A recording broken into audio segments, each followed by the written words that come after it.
Welcome to Peace, Freedom, and Joy for Changemakers. I am your host, Michelle Vande Hey, and this is a story about my son. It is officially July, and when I'm recording this, it is July 2nd. His birthday is July 23rd, and James died when he was about 12 weeks old, for those of you that didn't know that.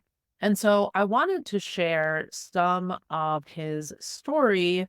It's really my story, but a little bit of his story when he was in the hospital after he was born. So both of our children were adopted. When he was born in a hospital a couple hours from our home. And we went to that hospital knowing that he was probably going to be in the NICU, but it would maybe just be a short stay, just a few days. So my husband and I went, and then he wasn't quite meeting the milestones that he needed to, and my husband needed to go home to go back to work. We were lucky enough to have my sister's in-laws lived in this city, and so I was able to stay at their house, and both of us were able to, but we had a place to stay. So my husband had to take the vehicle back home while I was stuck in this city by myself. Luckily, with a place to stay for free and a vehicle to use for a couple days until we could get two vehicles to come back because we didn't know how long he was going to be staying there.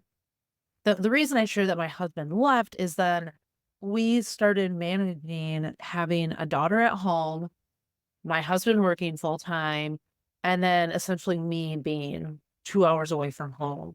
And during that time, because I was so far away from home and I wasn't going from the hospital to home and I was staying there, I was essentially in the NICU and in the hospital for about 16 hours a day. I would get there around 6 a.m. and I would usually leave around 9 p.m. This started happening because usually his first feeding in the morning was around 6 a.m. and I wanted to be there for it. And then his last feeding would end around 9 p.m. And so I was there for that amount of time during the day.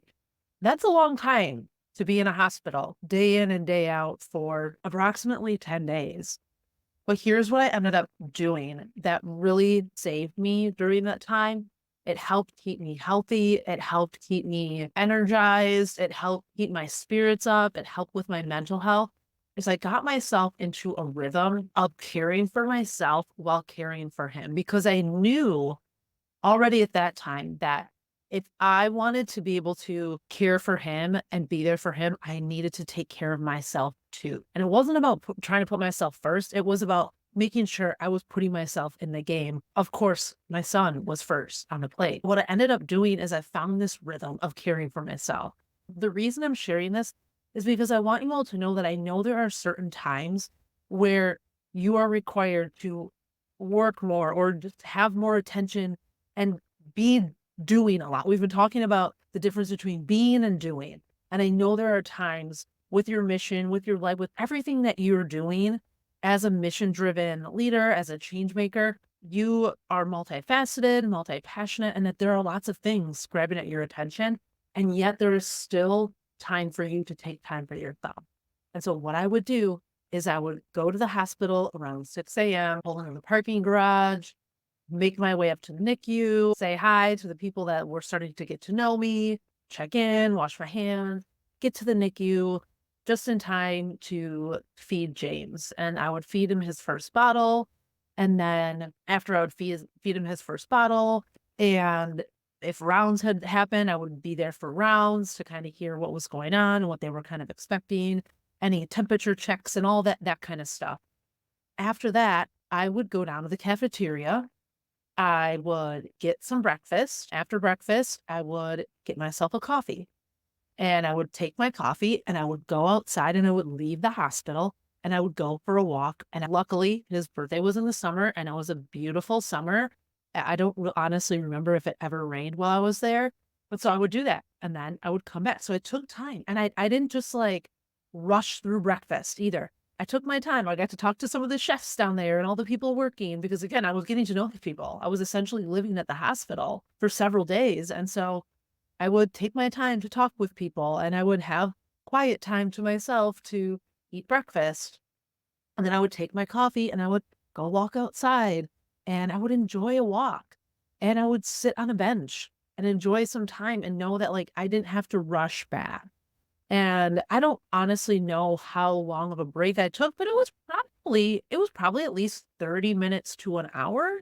Then I would go back upstairs, and if I was able to hold him, I would hold him. Otherwise, I would just sit in the chair. And I had, I think, a book maybe at the time, and I was able to have my phone, so, I could look at my phone and stuff like that, but I would just sit there, and then if he needed something, I was able to help with some of his medical things because and, like, the nurses were just the absolute best nurses on the planet. They really became my family and our family, and they were teaching me how to do a lot of the simple things they were doing, so I could do a lot of these things. They were really empowering for me, which I loved, and which is what I try to do for my clients is empower you to do things on your own, to learn how to do things so that you don't need me all the time. Then he would eat again, all this kind of stuff, and then once he would have his, like, lunchtime eating, because I don't remember how often he was eating, I think it was, like, every 2 to 3 hours, so he would, have his breakfast, I would go, and then he would have another meal, and then usually another meal, and then I would go, and I wouldn't always go for a walk at this time, sometimes I would go for a walk, but I would go out and most days I would have some sort of lunch that I brought with me because I was also trying to save money. So I would eat lunch and then go back, be with James until dinner time. And then I would go eat some dinner as well. I would just eat my stuff that I brought to snack on, but I was always making sure that I had food and that I was eating. And then I would do his last feeding for the day. I also like to be there for that long because the nurses were working for 12 hours. I would leave that night around 9 o'clock after a new shift of nurses came in, because I think they usually came in around 7. After I was there for several days, I was there to help fill in the new nurse. Obviously, they talked more of, like, their medical stuff with each other, but then I was, "Oh, we're doing this and this." And then I would leave around 9 o'clock at night. I was still also getting about when I could sleep, I was getting about 7 to 8 hours of sleep every night because I would get back to their house and I would just essentially go and be in my own space, maybe say hi a little bit, but then I would just be like, I need to take care of myself. I need to go to sleep. And I was usually exhausted anyways. So I would go to sleep and then wake up first thing the next morning so I could be at the hospital by 6 a.m. And then meet the nurse that I left at 9 p.m. because I always wanted to get there before the nurse changes as well to see how he did overnight. I'm just sharing this.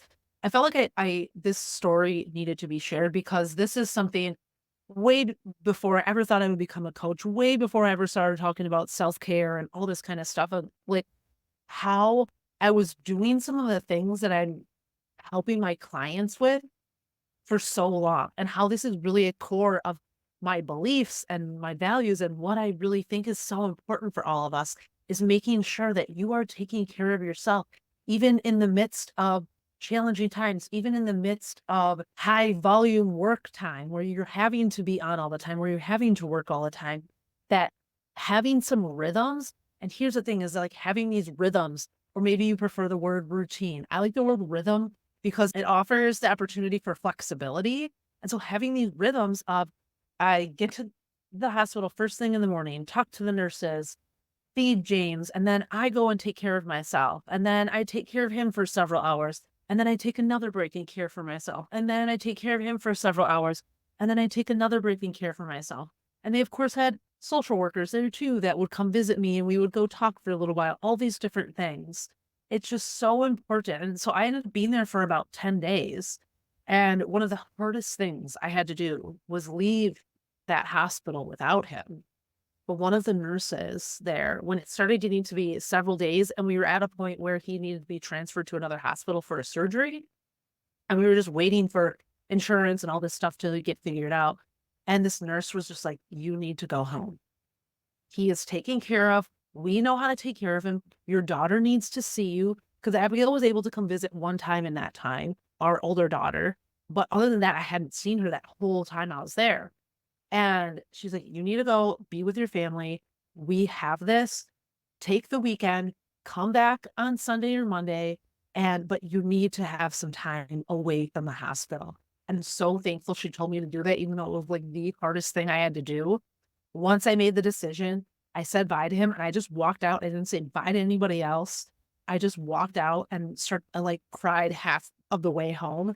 And then one of the hardest things was I never ended up going back to that hospital because he got transferred before I got back. And so I wasn't able to properly say goodbye to people. But with all that being said, this is kind of going a little off topic, is that taking care of myself was so vital. And sometimes we need to let go and let the people that are there that to take care of whatever needs to be taken care of to do their job, to take care of things. And then it's okay for you to leave. It's okay to let your baby go, knowing that there are people there to take care of them. I want you to always know that you are loved and you are worthy, and that it's so important for you to prioritize yourself so that you can continue to power your mission forward. Sending you all light and love, and always remember that you are worth it.